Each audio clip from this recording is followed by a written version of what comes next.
السلام علیکم، میرا نام ڈاکٹر سید رضا حسین ہے اور میں پیشے کے لحاظ سے ایک نیورولوجسٹ یا نیورو فزیشین ہوں۔ آج جس ٹاپک کے بارے میں ہم بات کرنے جا رہے ہیں اسے ہم کہتے ہیں مرگی ایپیلیپسی یا جھٹکوں کی بیماری۔ مرگی یا ایپیلیپسی یا جھٹکوں کی بیماری کے بارے میں بات کرنا اس لیے بھی ضروری ہے کہ it is one of the most common neurological disorder. ہمارے جیسے ممالک میں اس کے بارے میں مختلف خیالات لوگوں کے دلوں میں اور ذہنوں میں پائے جاتے ہیں، جیسا کہ عام طور پہ مرگی یا ایپیلیپسی کو بھوت، پریت، سایہ، جنات کی وجہ سے ایک کنڈیشن قرار دیا جاتا ہے۔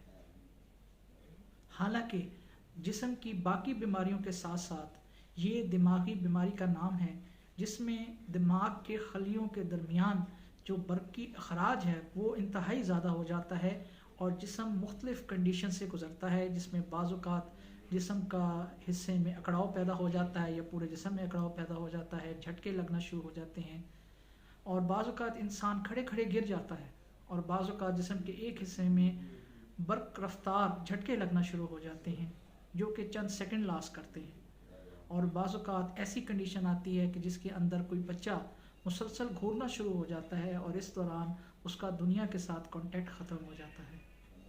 یاد رکھیے کہ مرگی کا ہرگز کسی بھوت، پریت، سایہ یا جنات سے تعلق نہیں ہے۔ یاد رکھیے مرگی کا مریض نارمل زندگی گزار سکتا ہے۔ یاد رکھیے کہ مرگی کا مریض شادی کر سکتا ہے اور اس کے بچے بھی ہوتے ہیں۔